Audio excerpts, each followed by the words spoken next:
अस्सलामु अलैकुम व रहमतुल्लाहि व बरकातुहू। वालेकुम सलाम व रहमतुल्लाहि व बरकातुहू।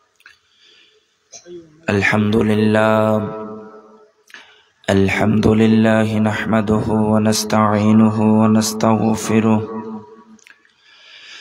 व नऊज़ु बिल्लाहि मिन शुरूरि अनफुसिना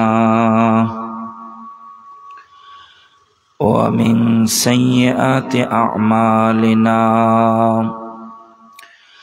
मन यहदिल्लाहु फला मुदिल्ल लहु व मन युद्लिल्हु फला हादिय लहु व अशहदु अल्ला इलाहा इल्लल्लाह व अशहदु अन्ना मुहम्मदर रसूलुल्लाह। अम्मा बअदु फ़अऊज़ु बिल्लाहि मिनश शैतानिर रजीम। बिस्मिल्लाहिर रहमानिर रहीम। यासीन वल क़ुरआनिल हकीम इन्नका लमिनल मुरसलीन अला सिरातिम मुस्तक़ीम।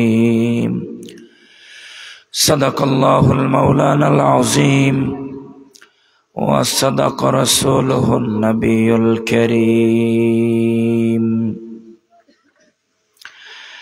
अम्मा बअद फ़अऊज़ु बिल्लाहि मिनश शैतानिर रजीम। इन्नल्लाह व मलाइकतहु युसल्लूना अलन नबी या अय्युहल्लज़ीना आमनू सल्लु अलैहि व सल्लिमू तस्लीमा। अल्लाहुम्मा सल्ले अला सय्यिदिना मौलाना मुहम्मद व अला आलि सय्यिदिना।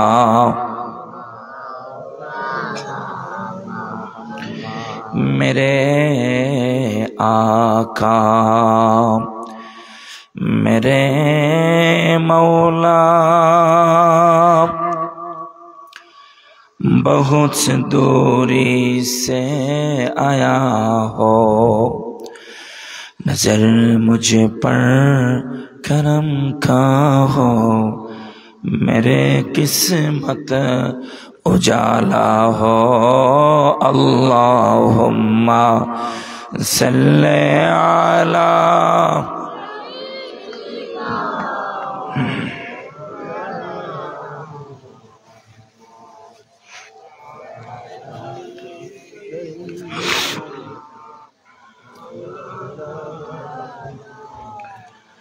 ला इलाहा इल्लल्लाह ला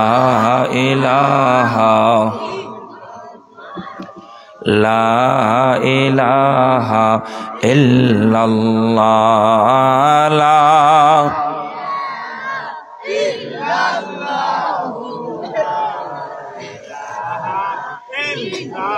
सुब्हानल्लाह अल्हम्दुलिल्लाह ला इलाहा इल्लल्लाह सुब्हानल्लाह अल्हम्दुलिल्लाह ला इलाहा इल्लल्लाह। तुमी बाँचाओ तुमी मारो अविरत क्षमा करो। तुमी बाँचाओ तुमी मारो अविरत क्षमा। যাকেই ধরার তাকেই ধর, যাকেই ধরার তাকেই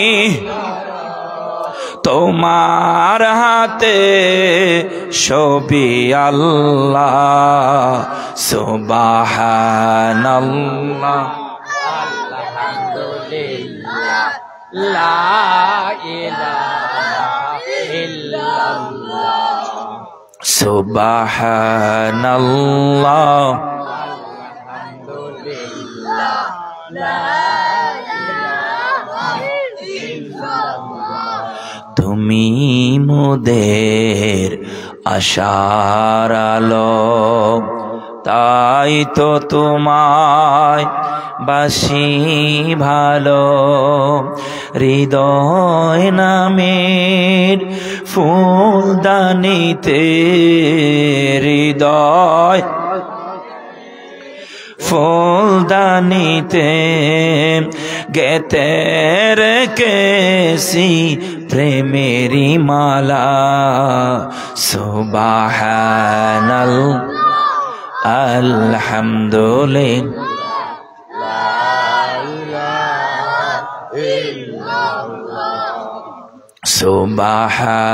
সুবহানাল্লাহ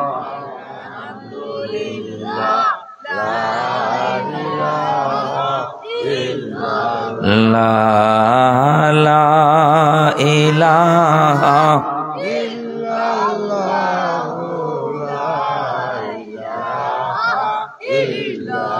আল্লাহ আল্লাহ আল্লাহ আল্লাহ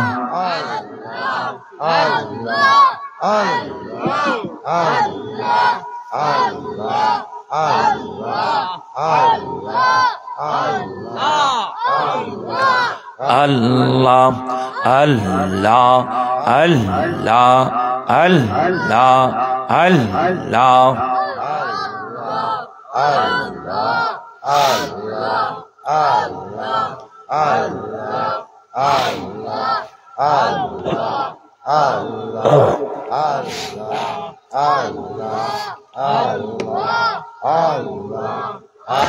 আল্লাহর নবী মায়ার নবী গো আপনি নবী আমার জীবনের জীবন মাশাআল্লাহ আল্লাহ আল্লাহ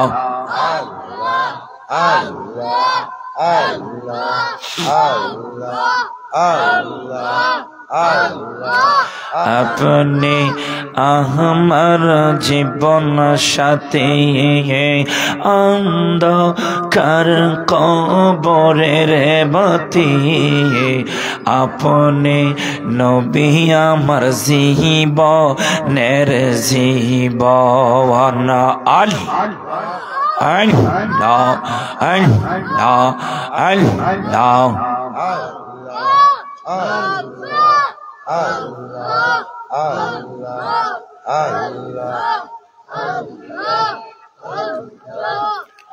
জবান খুলে আওয়াজ দিয়ে একসাথে আল্লাহ আল্লাহ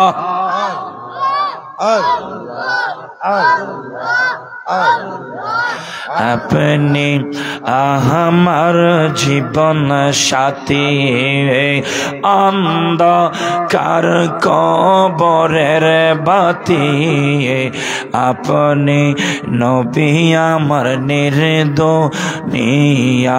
ধন আল্লাহ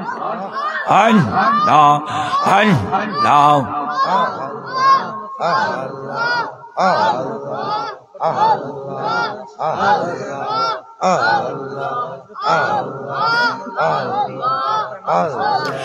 রাহমাতুল লিল আলামিন আপনি উম্মতের জামিন গুনাহগার উম্মতের আপন জন আল্লাহ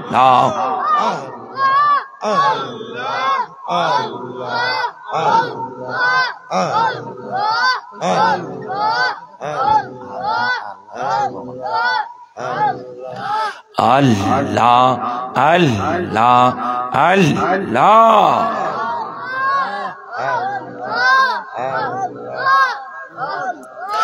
বনের যত পশু গণ ভক্তি করত দুই চরণ পাখি এসে বাতাস করত গাওয়ায় আল্লাহ আল্লাহ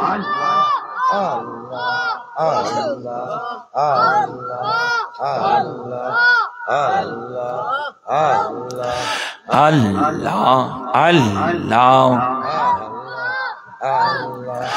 বনের অজগরে শিরসতর দরে মেঘ মালা সায়া দিত গায় আল্লাহ আল্লাহ আল্লাহ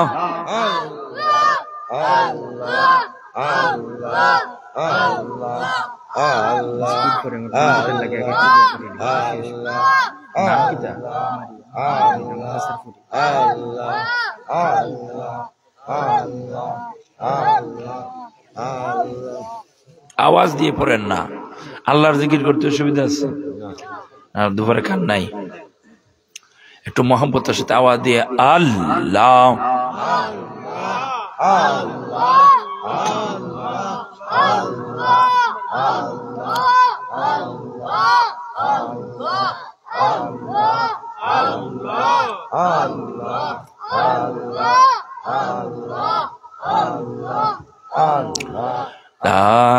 ইলাহা ইল্লাল্লাহু মুহাম্মাদ।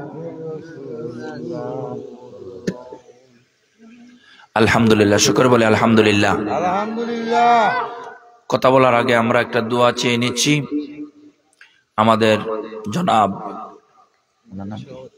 সভাপতি শেখ আনোয়ার আলী সাহেবের কলেজার টুকরা মেয়ে মারিয়াম অসুস্থ, মনিরা বেগম অসুস্থ। মাহফিলে 500 টাকা হাদিয়া দিয়ে দোয়া চেয়েছেন, আল্লাহ যেন ওনাকে সুস্থতার সহিত নেক হায়াত দারাজ করে। সকলে চিল্লায় বলেন আমিন। ঐতিহ্যবাহী বৃহত্তর শ্রীনাথপুর গ্রামবাসীর উদ্যোগে ও এলাকার মুর্দাকান্দার ইসালে সব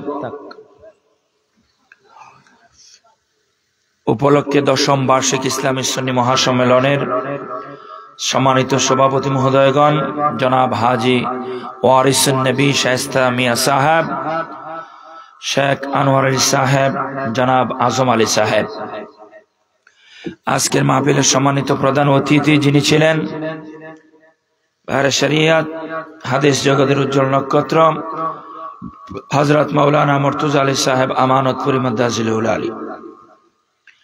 আমার পরপরই যিনি গুরুত্বপূর্ণ তাকরীর পেশ করবেন, আমার বন্ধুবর বিশিষ্ট আলেমে দ্বীন, আন্তর্জাতিক খ্যাতি সম্পন্ন মুফাসসির কোরআন হযরত মাওলানা নূরুল হক জিহাদি সাহেব ঢাকা। তারপর পরে আসবেন আমার বন্ধুবর ভারত বাংলার ইসলামী আলোচক হযরত মাওলানা হাফেজ কারি শাহ মাসুম বিল্লাহ আসিকি সাহেব, ইসলামী আলোচক দীপ্তি টিভি ঢাকা।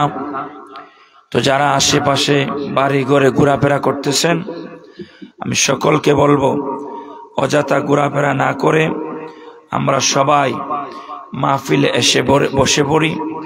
মাহফিলে আসতে পেরে আমরা খুশি না বেজার?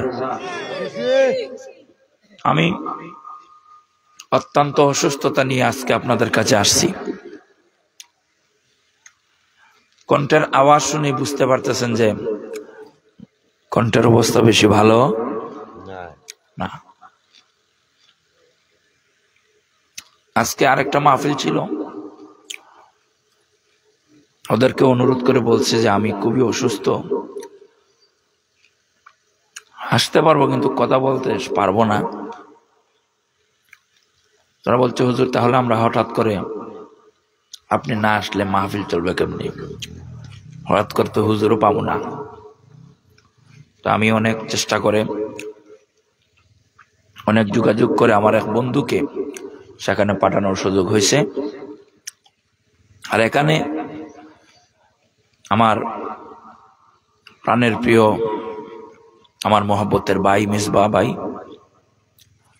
বলতেছে, হুজুর আপনি আসেন, ওয়াজ করবেন না করবেন, আপনাকে দেখলেও আমরা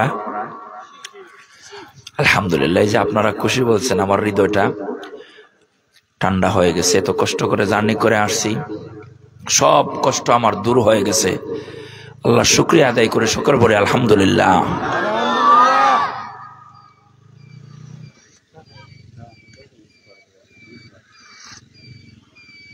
আমাকে বলা হয়েছে সূরাত শানের রিসালতের উপর কথা বলার জন্য। আমি আমার বিষয়টাকে লক্ষ্য করে কুরআনুল কারীমের 23 নম্বর পারা সূরাতুল ইয়াসিন তিলাওয়াত করেছি। এই সূরাটা সম্পর্কে আমরা সবাই অবগত, ঠিক না বেঠিক ভাই? সূরা ইয়াসিন জানে না, চিনে না এমন মানুষ জগতে কম, মুসলমানের মধ্যে। তিলাওয়াত করতে পারুক আর না পারুক, অত্যন্ত পক্ষে সূরাতুল ইয়াসিনের নামটা আমরা জানি কি জানি না?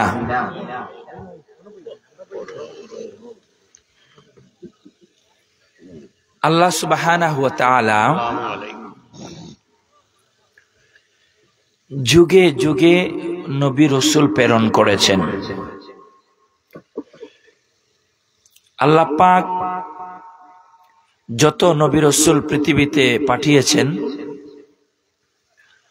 সকল নবীদের উপরে আল্লাহ দায়িত্ব অর্পিত করে দিয়েছিলেন যে আমার ওয়াহদানিয়াতের বাণী নিয়ে, কালেমার বাণী নিয়ে আপনারা জমিনে যাবেন, আপনাদের উপরে আমি আল্লাহর পক্ষ থেকে একটা বিষয়ের কঠোর থেকে কঠোরতম নির্দেশ, জগতে তোমরা এই কথাটা প্রচার করবা যে তোমাদের পরে জমিনের মধ্যে আমি আল্লাহ সর্বশ্রেষ্ঠ পয়গম্বর আরবি মুহাম্মদ মুস্তাফা সাল্লাল্লাহু আলাইহি ওয়াসাল্লামকে এই দুনিয়ার জমিনে প্রেরণ করব। এই কথাটা সকল নবীরা এই জমিনের মধ্যে প্রচার এবং প্রসার করেছেন।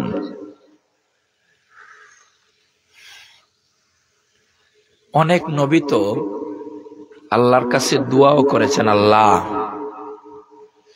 যেই নবীর আগমনের কথা আপনি আমাকে বলছেন প্রচার করব, ওই নবীর উম্মত আমারে বানায় নেন। আমারে নবী বানিয়েছেন তাতে আমি খুশি না, যদি ওই নবীর উম্মত হয়ে যেতে পারি আমার আর কোনো দুঃখ থাকবে।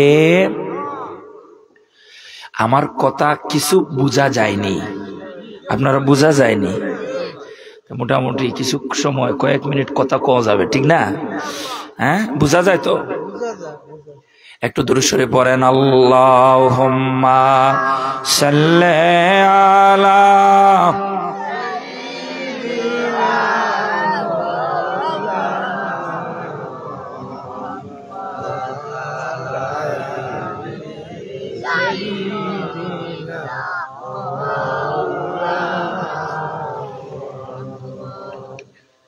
সকল নবী এবং রাসূলগণের দায়িত্ব ছিল আখিরি জামানার পয়গম্বর নবী মুহাম্মদ মুস্তাফার আগমনের কথা জগতে প্রচার করা। এটা আল্লাহ পাক তাদের কাছ থেকে ওয়াদা করিয়ে নিয়েছিলেন। আল্লাহ পাক দুইটা জলসা করেছিলেন। কয়টা? আমার সাথে একটু কথা বলেন, তাহলে আলোচনা বুঝতে করতে সহজ হবে। আল্লাহ পাক এরকম সেমিনার করেছেন, জলসা করিয়েছেন। কয়টা? দুইটা। একটা হলো আল্লাহর ওয়াহদানিয়াতের উপরে, আর একটা হলো শানে রিসালতের উপরে। সুবহানাল্লাহ পড়েন না? আমার আল্লাহ বলেন, আলাস্তু বিরাব্বিকুম, আমি কি তোমাদের প্রভু নই? আমি কি তোমাদের রব? আমি কি তোমাদের প্রভু? সবাই এক বাক্যে স্বীকার করলাম, কালু নাম, হ্যাঁ আপনি আমাদের রব, আপনি আমাদের প্রভু। এজন্য আল্লাহকে অস্বীকার কেউ করে না নাস্তিক ছাড়া। হিন্দুরাও স্রষ্টা মানে, হিন্দুরাও স্রষ্টা মানে। সকল নবী রাসূলকে আল্লাহ পাক জমায়েত করে বলছিলেন, তোমরা আমার কাছে ওয়াদা করো, ওয়া ইয আখাযাল্লাহু মিসাকান নাবিয়্যিন, এই মর্মে সবাই আমি আল্লাহর কাছে ওয়াদা করো যে আমি আল্লাহ যখন আমার রাসূলকে জমিনে প্রেরণ করব, তোমরা আমার রাসূলের অনুসরণ অনুকরণ ইত্তেবা করবা, আমার রাসূলের উপরে ঈমান আনয়ন করবা। সকল নবী এবং রাসূলগণ আল্লাহর নবীর রিসালতের আগমনের কথা আলোচনা করেছেন। শুধু আলোচনা করেন নাই, কোন নবী তো আল্লাহর কাছে দোয়াও করছেন, আল্লাহ আপনি আমারে নবী না বানাইয়া যদি আখেরি জামানার নবীর উম্মত বানায় নিতে আমি খুশি হয়ে যেতাম।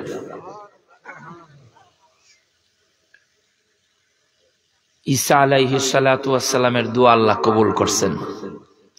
আল্লাহ ঈসা আলাইহিস সালামকে 4 নম্বর আকাশে আল্লাহ ইউসুফ আলাইহিস সালামকে রেখে দিয়েছেন। হযরত ঈসা আলাইহিস সালামকে রেখে দিয়েছেন। ঈসা আলাইহিস সালাম আমার নবীর উম্মত হইয়া এই জমিনের মধ্যে আবার আগমন করবেন, আমাগো নবীর উম্মত হইয়া ইমাম মাহদির পেছনে নামাজ পড়বেন। বড় করে কন্যা সুবহানাল্লাহ। বন্ধুরারে আমার, আর একজন পয়গম্বর, যেই পয়গম্বরের উপাধি আল্লাহ দান করেছেন হুব্বুল্লাহ, আহাব্বাদ দানিয়াল, যার নাম হলো হযরতে দানিয়াল আলাইহিস সালাম, যার সিফত ছিল, যার গুণ ছিল হুব্বুল্লাহ, আল্লাহর অধিক ভালোবাসার প্রিয় পাত্র। কন্যা সুবহানাল্লাহ। উনি যখন দেখলেন না নবী হওয়া পরেও আখেরি জামানার নবীর উম্মত হওয়ার কোনো সুযোগ নাই,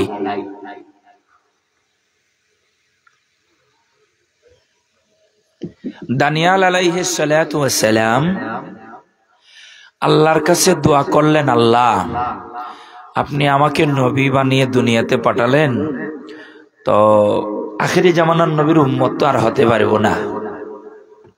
তোমার কাছে একটা মুনাজাত, আল্লাহ আমার হায়াত তো এত লম্বা হবে না যে নবীরে পাবো, উম্মত হওয়ার সুযোগ নেই।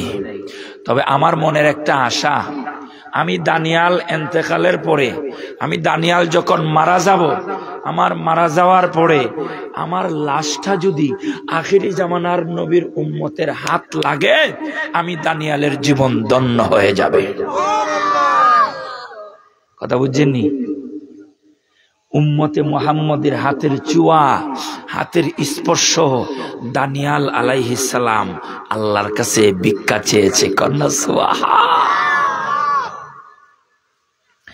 আল্লাহ দানিয়ালের মুনাজাত কবুল করেছেন। দানিয়াল আলাইহিস সালাম ছিলেন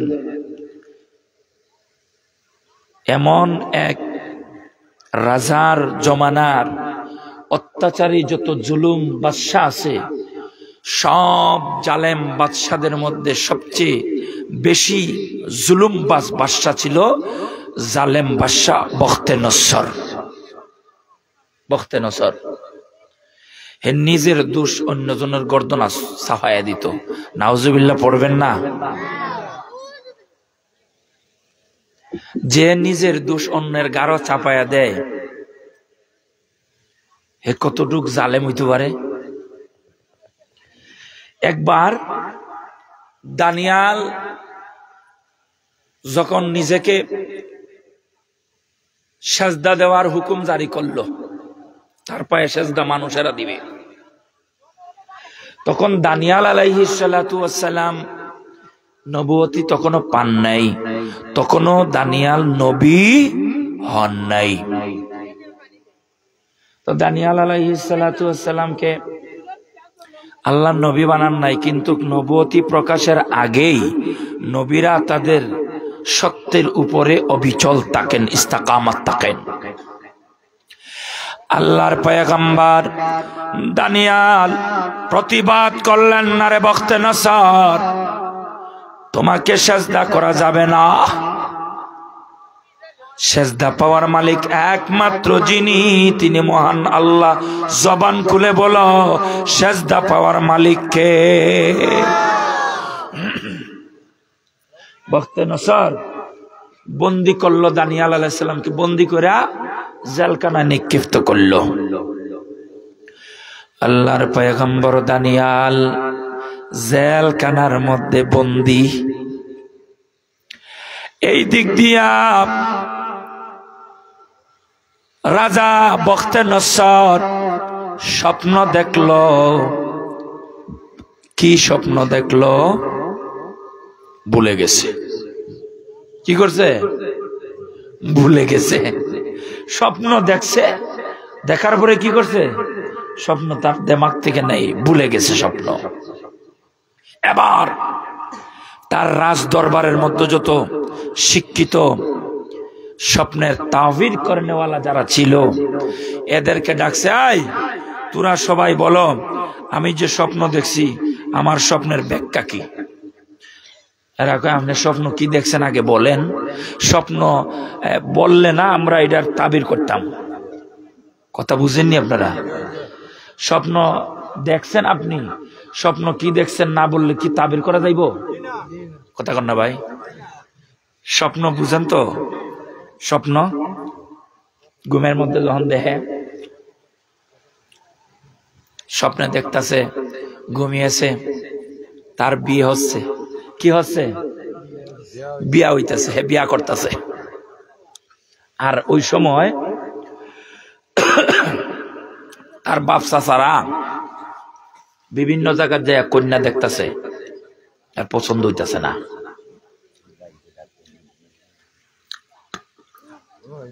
তো হ্যাঁ স্বপ্ন দেখতেছে তার একটা ওই পেঞ্জুগঞ্জে ইসলামপুরে সুন্দর এক লন্ডনী মাইয়া, তার লোকে বিয়া হইতেছে।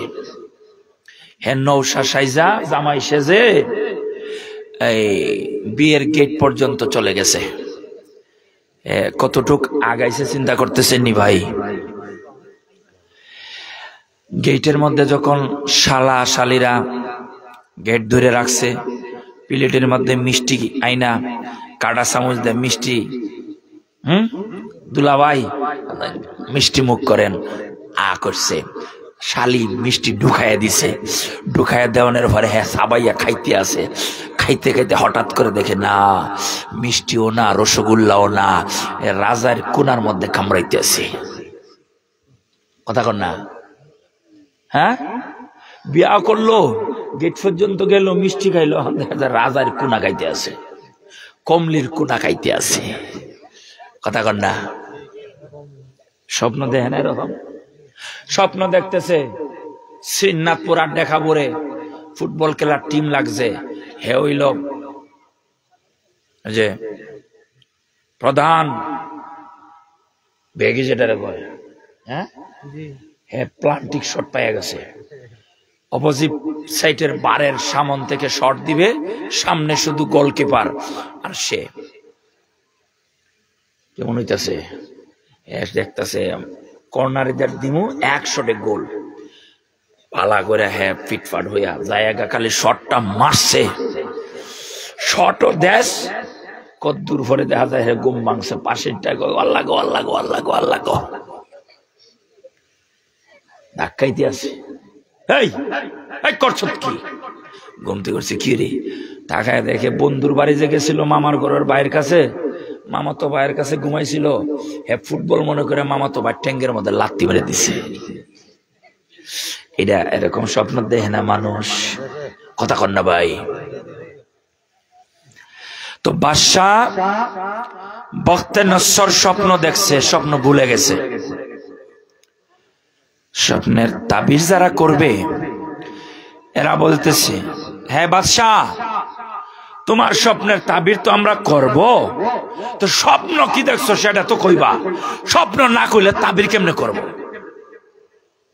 হ্যাঁ কয় আমি বইলা গেছি, তোরা বাইর কর। আমি ভুলে গেছি, তোরা বাইর কর। আপনি না বললে তো আমরা তাবির বাইর করতে পারবো না। যদি আমার তাবির না করতে পারো, সবটিকে জেলখানা ঢুকামো। 1 মাসের ভিতরে আমার স্বপ্নের তাবির যদি বলতে না পারো, সবটিকে আমি শুলে ছড়াবো। একটু চিৎকার দিয়ে কন্যা নাউজুবিল্লাহ। খেলা কেমন শুরু হয়েছে?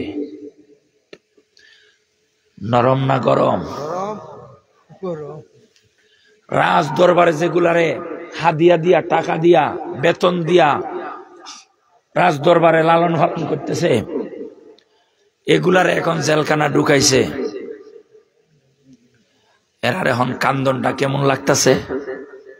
কথা বোঝেন নাই? হ্যাঁ, আওয়ামী লীগ সরকার ক্ষমতা আসিল, এরার কিছু এমপি মন্ত্রী দেশ ছাড়ছে, আর যারা পারে নাই যাইতো হেরারে এখন হ্যান্ডকাপ লাগাই জেলে ঢুকাইছে। হেরার মনে হন কষ্টটা কম না বেশি? ভাই আমি এর বিরুদ্ধে কইতাছি না, আপনারা আওয়ামী লীগ থাকলে আবার রাগ করেন না। কইতাছি এরা জেলখানার যে আছে, সারা জীবন খাইছে বিরিয়ানি, কথা কন না? সন্ধ্যায় খাইছে হালিম, 10টায় খাইছে ডিনার, মুরগির রান, খাসির রান, কত মজার মজার খাবার রে। শোল মাছের ভর্তা, এখন খালি পাতলা রুটি আর ডাইল, কথা কন না? এইটাও এখন পাইতো না, কারণ আগে বিরোধী দল গেলেও মোটামুটি টেকেল পাইছে, এখন তো নেত্রী ভাগ্য গেছে গা, এখন কর্মীর অবস্থা খুবই খারাপ। এখন 20 টাকার টমেটো আর 25 টাকার আলু, হ্যাঁ, এছাড়া আর উপায় নাই, উপায় নাই, কথা কন না? এরার দুঃখ কম না বেশি? বখতে নস্বর যারা জেলখানা ঢুকাইছে, এরার কষ্টটা কম না বেশি? এতদিন রাজদরবারও থাকছে, সরকারি বেতন পাইছে, সরকারি খাবার পাইছে, সরকারি কমলের নিচে ঘুমাইছে, এখন সরকারি ঢুকাই দিছে জেলে। এখন এরার বাঁচা মরা সমান, কথা কোন ঠিক কিনা? এরপরে আবার আইন জারি করে দিছে, 1 মাসের ভিতরে স্বপ্নের তাবির করতে না পারলে, সাদরে ভাই গলা ভিজেই ভিজেই কথা কই দেব, 1 মাসের ভিতরে স্বপ্নের তাবির করতে না পারলে শুলে চড়াইব। এরা এখন কান্দে। তো জেলখানায় আরেকজন আগ থেকে জেলখানায় আছে রাজবন্দী, ওনার নাম কি বুঝলা গেছেন আপনারা? প্রতিবাদ করার কারণে দানিয়াল আলাইহিস সালামকে বখতে নসর জেলখানায় আগেই নিক্ষিপ্ত করে রাখছে। দানিয়াল তো বন্দী না, জেলখানায় না। এখন নতুন বন্দী যারা গেছে এরাও তো জেলখানায়। দানিয়াল সহ আগের যারা বন্দী আছে এরা কেউ কান্দাকাটি করে না। নতুন যেটা ঢুকতেছে, কথা কন না, তথ্যমন্ত্রী, কৃষিমন্ত্রী, ব্যবসা মন্ত্রী, হ্যাঁ, যা আছে সব কান্দে, কথা কন না? আর লুৎফুর রহমান বাবর টাবর যারা আছিল হেরাকে কি তুই কান্দস করে তোরা? বুঝছেন নাই? বাবরের তো আগেরই হুঙ্কার, বাঘের বাচ্চা নাই রা, কথা কন না? বিএনপির আমলের মনে হয় স্বরাষ্ট্র প্রতিমন্ত্রী ছিল বাবর, বাঘের বাচ্চা, যার হুঙ্কারে ভারত পর্তন তরতর তরতর করে কাঁপত। আল্লাহু আকবার কন্যা ভাই। আল্লাহ লুৎফুর রহমান বাবর সাহেবকে আল্লাহ নেক হায়াত দারাজ করুক। বাংলাদেশের একটা সম্পদ, একটা নিয়ামত, কথা বলেন ঠিক না বেঠিক? আর একটা ছিল বাংলার সিলেটের ভাগ, সিলেটের ভাগ ছিল এম ইলিয়াস, ঠিক নিও? এই যে রাস্তাঘাটিতে কেটা করছে, আর কেউ করছে? করে না? আপনি আমলিক, আমিও আমলিক, আপনিও আমলিক, সব আমলিক, অসুবিধা নাই। রাস্তাঘাট আমরা করি নাই, কথা কন না? এই বালাগঞ্জে যত রাস্তাঘাট এম ইলিয়াস আলীর অবদান, ঠিক নি ভাই? আল্লাহ যদি হায়াতে নাই থাকে, একজন তো কইছে মেরে ফেলছে, 3টার সমুদ্রের মোহনার মধ্যে মেরে ফেলছে। যদি ইলিয়াস দুনিয়ায় নাই থাকে, আল্লাহ তার কবরটারে জান্নাতের বাগান বানায় দাও, চিল্লা এখন আমিন। যদি আমার এই ভিডিও রেকর্ড থাকে আর 15-20 বছর পরে কেউ আইতে পারে ক্ষমতা, আমারও যে লড়াইব, কথা কন না, আর জেলে ঢুকাইলে ঢুকাইছে। সত্য কথা কইতে অসুবিধা কি? ইলিয়াস আলী সাহেব এই বালাগঞ্জ বিশ্বনাথের উন্নয়ন করে নাই। হে বেটায় যে রাস্তাঘাট করে তুই গেছে, আমার মনে হয় না আর কোন মন্ত্রী আমার কাছে লাগে না। আপনারা কি বলেন জানি না। জালালপুর থেকে এদিকে আসলে বালাগঞ্জে হাওরের মধ্য দিয়ে রাস্তা, হরিশ সর্বনাশ, বোঝা যায় এটা সিঙ্গাপুরের রাস্তা। আল্লাহ আকবার কন্যা, কত ভালো রাস্তা করে রাখছে। চন্ডিবল থেকে গাড়ি চাললে একেবারে বালাগঞ্জ, মাঝখানে ব্রেক দেওয়া লাগে না, আয়নার মতো রাস্তা। আল্লাহ এই খেদমত গুলারে তুমি কবুল করো, কন্যা আমিন। আগ থেকে জেলখানায় বন্দি দানিয়াল আলাইহিস সালাতু ওয়াস সালাম। তো দানিয়াল আলাইহিস সালাম কয়ে তোরা কান্দোস কেন? জেলখানায় আসছ তো ঠিকই, কান্দোস কিসের জন্য? আমরাও তো আছি, আমরা তো কাঁদি না। এরা কো দানিয়াল তোমার তো কোনো চিন্তা নাই, জেলখানায় যতদিন থাকবার থাকবা, আমরার হায়াত মাত্র 1 মাস। কয় মাস? 1 মাস পরে আমরা ইউকেট ফিরে যাবো গা, কারণ বাদশার হুকুম।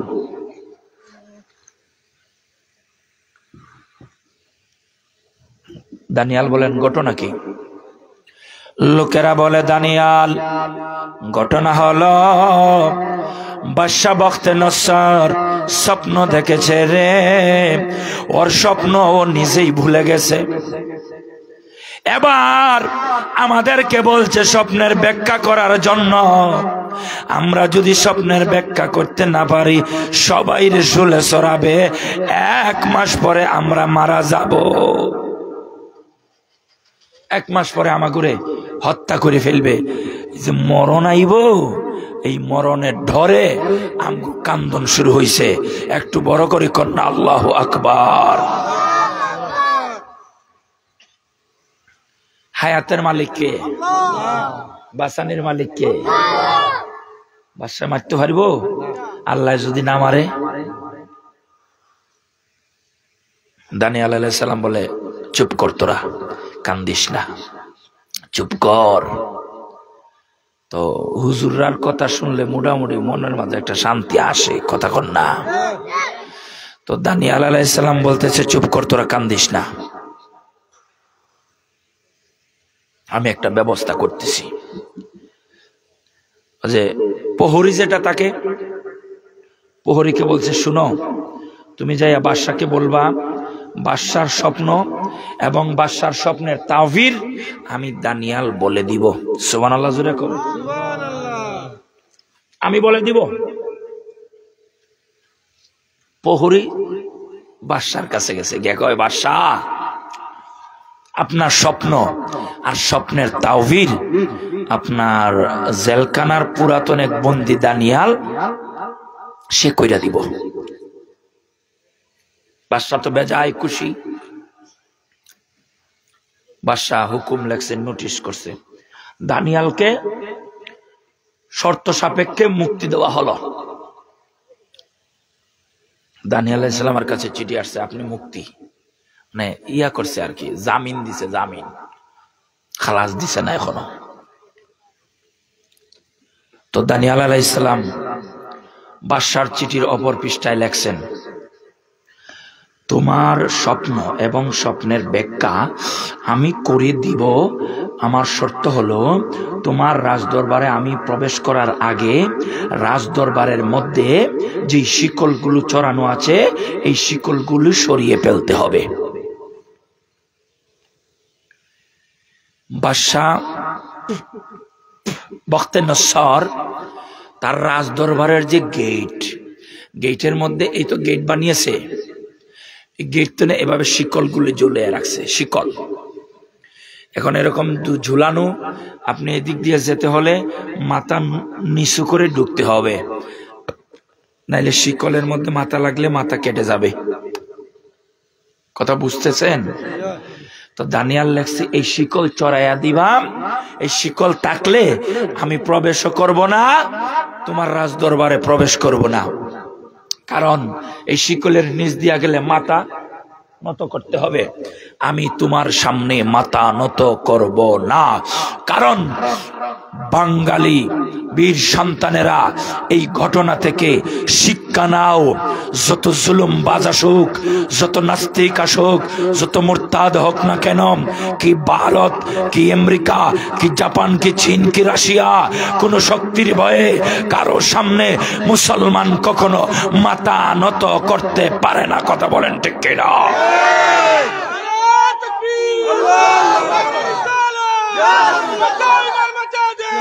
সাহেব কিবলার নির্দেশ। দানিয়াল আলাইহিস সালাতু ওয়াস সালাম বাদশার কাছে শর্ত দিয়ে দিলেন, রে বাদশাহ, যদি তোমার রাজ দরবারে আমারে প্রবেশ করাতে চাও, আর যদি তোমার স্বপ্নের তাবির নিতে চাও, তোমার রাজ দরবার থেকে সকল শিকল একেবারে সরায়া দিতে হবে। বাদশা কয়, না, এটা সম্ভব না। কারণ শিকল সরায়া নিলে, এখান থেকে সরিয়ে দিলে লোকেরা আমারে মাথা নত করে সেজদা দিবে না। দানিয়াল কয়, তুমি আমার শর্ত যদি না মানো, আমিও তোমার রাজ দরবারে প্রবেশ করব না। বাদশা কয়, রে কার সঙ্গে কথা কও? টার ভাইটা শুনি। হয়তো আমি টার ভাই, জেলখানা বন্দি করে রাখছো, আর বেশি তনে বেশি কি করবা? আমার ফাঁসি দিতে পারবা, আর কিচ্ছু করতে পারবা না। কথা বলেন ঠিক কিনা?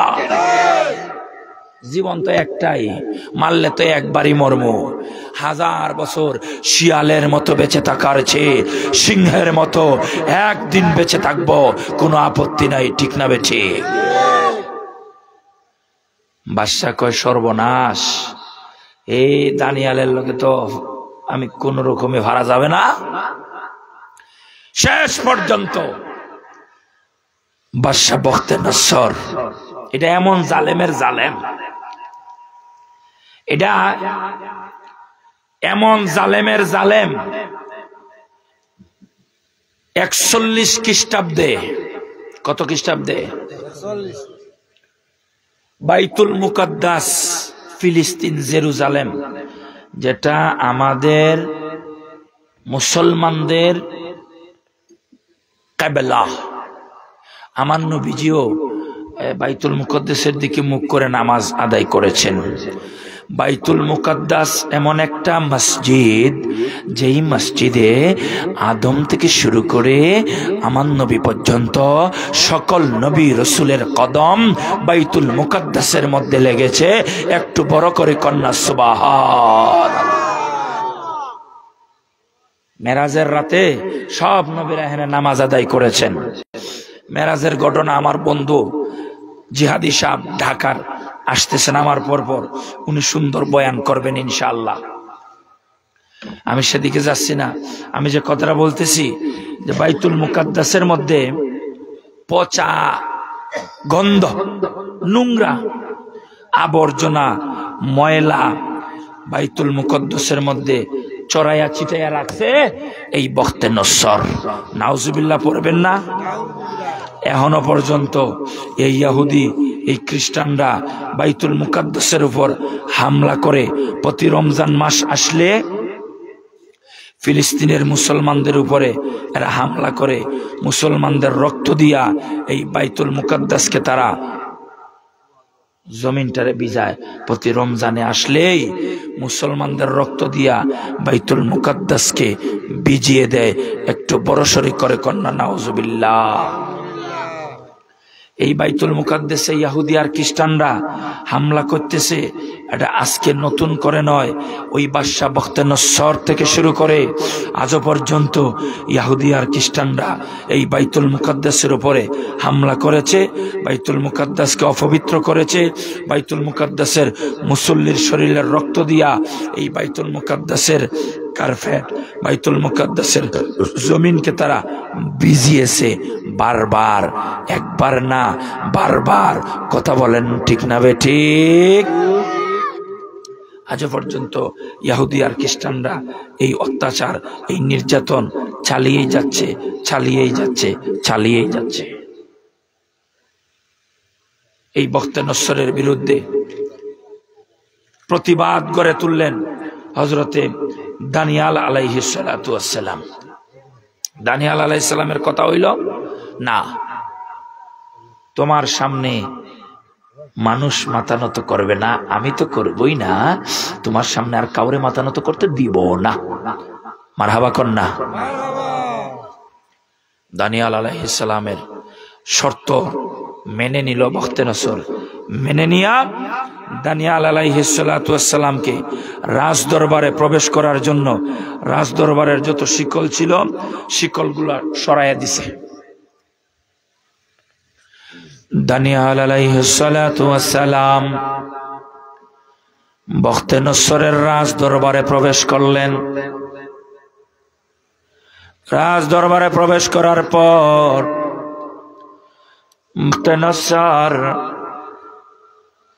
দানিয়াল আলাইহিস সালাম রে প্রশ্ন করে, রে দানিয়াল, আমি তো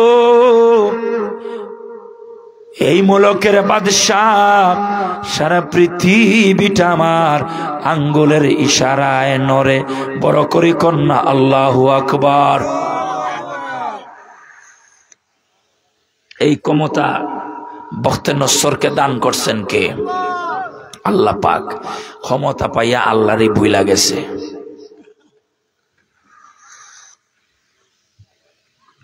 তোমারে তো আমি মেরেই ফেলতে পারতাম, এই শিকল সরাইলা কেন? কারণটা কি? দানিয়াল আলাইহিস সালাম বলেন, যদি তোমার শিকলের নিচ দিয়ে আমি তোমার সেজদা দিয়া ভিতরে ঢুকি, তাহলে যে আল্লাহ আমারে তোমার স্বপ্ন সম্পর্কে অবগত করেছেন, সেই আল্লাহ সেই স্বপ্ন আর স্বপ্নের তাবির আমার মাথার থেকে সরাইয়া দিতেন, আমি আর বলতে পারতাম না। বন্ধুরা রে আমার, দানিয়াল আলাইহিস সালাতু ওয়াস সালাম বলেন, বাদশাহ, তুমি স্বপ্ন দেখেছ জমিনের মধ্যে পা, আকাশের দিকে মাথা। জমিনে আকাশের দিকে মাথা। মাথাটা হইল পিতলের তৈরি। মাথাটা কিসের তৈরি? বখতে নসর তার বুকটা হলো স্বর্ণ দিয়ে তৈরি, পেটটা হলো রূপার দ্বারা তৈরি, হাত পা গুলা লোহার তৈরি। এমন একটা বড় মূর্তি তুমি স্বপ্নে দেখেছ। কি দেখছে? মূর্তি দেখছে। মূর্তি। মূর্তিটার মাথা হইল আকাশে, পা হলো জমিনে, মাথা হলো স্বর্ণের, বুক রূপার, পেটটা হলো পিতল। পিতল, হাত পা লোহার তৈরি, বিশাল বড় একটা মূর্তি। বাদশাহ বখতে নসর কয়, হ্যাঁ, এটাই আমি স্বপ্ন দেখছি। হ্যাঁ, যে বেটা স্বপ্ন দেখছে, তার স্বপ্ন যখন কোয়া হইছে, হে খুশি না বেজার?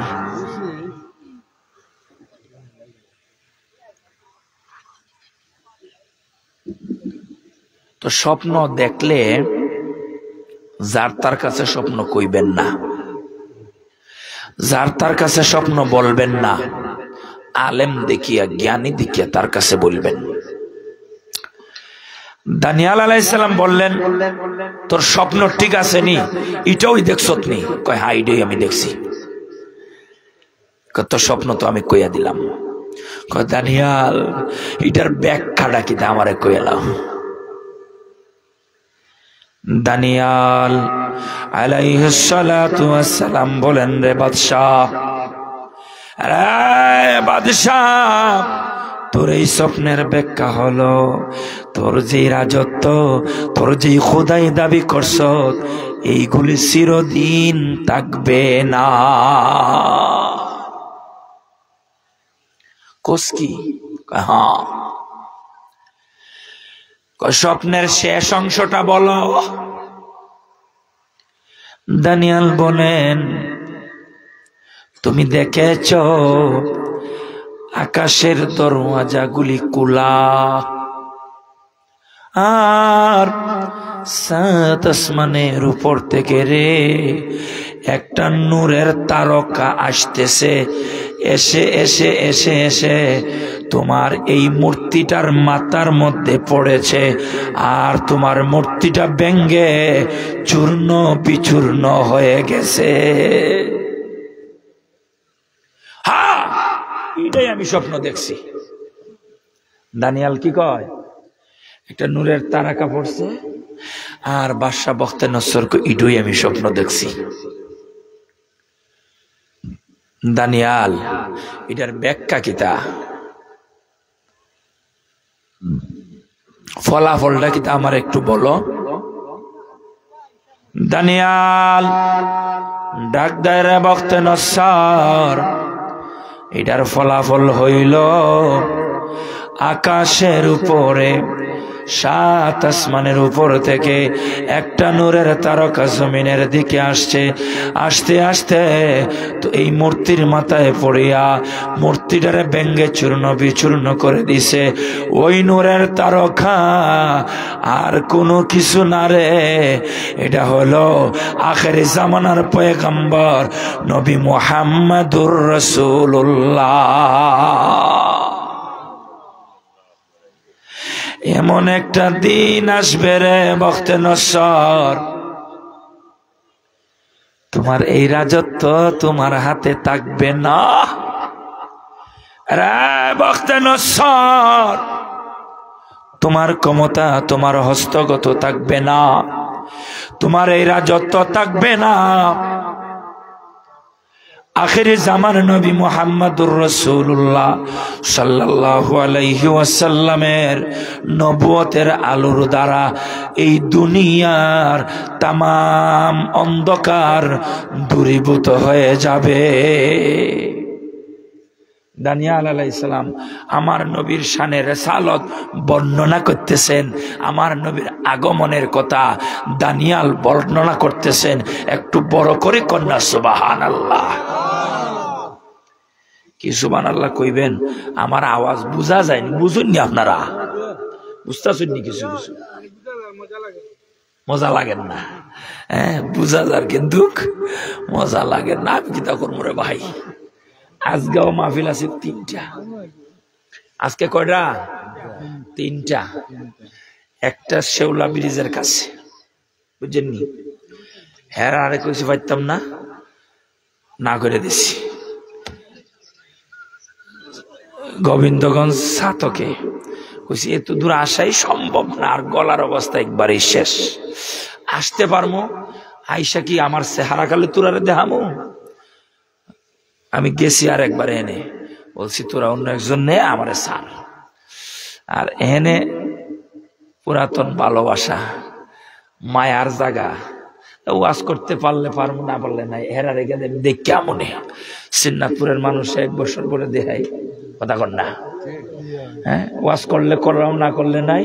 হাদিয়া নিলে নিমু, না নিলে নাই। আমার ভালোবাসার মানুষগুলির দেখতে আসবো, আলহামদুলিল্লাহ কন্যা। আল্লাহ সুবহানাহু ওয়া তাআলা দানিয়াল আলাইহিস সালাতু ওয়াস সালামকে নবী রাহমাতুল লিল আলামিনের রিসালাতের প্রচার শুরু করতেছেন। তো দানিয়াল আলাইহিস সালাম আল্লাহর কাছে দোয়া করলেন, আল্লাহ এই নবীর উম্মত তো আমি হতে পারবো না, তবে ওই নবীর উম্মতের হাতের স্পর্শ আমার লাগায়া দিও। কন্যা বড় করে সুবহানাল্লাহ। 570 খ্রিস্টাব্দে আমার নবীজি আগমন করেছেন। তারও আরো প্রায় 100 বৎসর পরে মিশর যখন ইরাক মিশর এগুলি যখন বিজয় হলো, তো ইরাকের বাদশার রাজ দরবারে নবীর এক সাহাবী আবু মুসা আল আশআরী রাদিয়াল্লাহু তাআলা নবীজি বলেছিলেন আমার উম্মত আমার সাহাবীরা দানিয়াল আলাইহিস সালাতু ওয়াস সালামের লাশ দেখিয়া যে সবার আগে কইব এটা দানিয়াল নবী, হে আল্লাহর জান্নাতে প্রবেশ করব। নবী পাকের এই জবানের কথা নবীর সাহাবী আবু মুসা আল আশআরী রাদিয়াল্লাহু তাআলার মাথার মধ্যে ঘুরপাক খায়। ইরাক যখন বিজয় হয়, মিশর যখন বিজয় হয়, আবু মুসা আশআরী রাজ দরবারে ঢুইকা কয় দেখি তো যতখানে ঐতিহ্যবাহী জিনিসপত্র মিউজিয়ামে আছে তালাশ করে করতে করতে যায় দেখে একটা বাক্স, একটা রাজ দরবারের মিউজিয়ামের কর্নারে একটা বাক্স সংরক্ষিত করা আছে।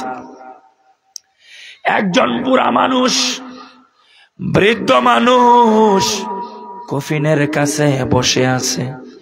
আবু মুসা আশআরী বলেন, বাবা বৃদ্ধ মানুষ গো, এই কফিনটা কার? এই কফিনটা কার?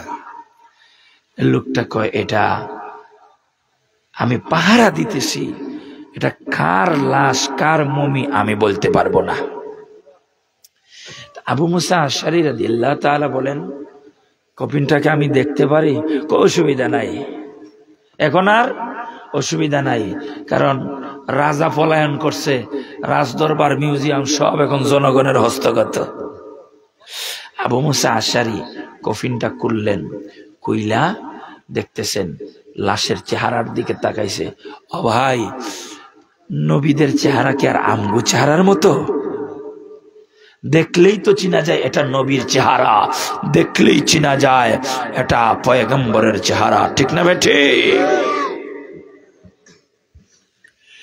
আবু মুসা আল আশআরী রাদিয়াল্লাহু তাআলা কষ্ট হইতাছেন, আপনারা বিরক্ত হইতাছেন নি?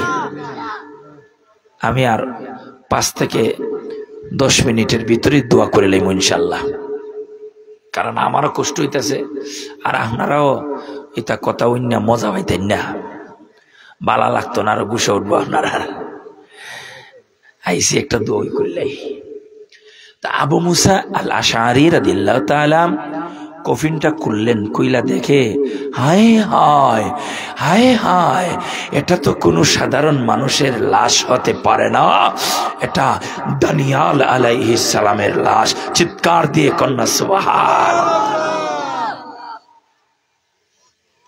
আবু মুসা আল আশআরী রাদিয়াল্লাহু তাআলা সকলকে এলান করে দিলেন, হে মুসলমানেরা, দেখো দানিয়াল নবী এখনো ঘুমিয়ে আছে, চুলের জায়গায় চুল আছে, দাড়ির জায়গায় দাড়ি আছে, পোশাকের জায়গায় পোশাক আছে, প্রায় 600 বছর আগে মারা গেছে আর 600 বছর পরে এখনো তরতাজা।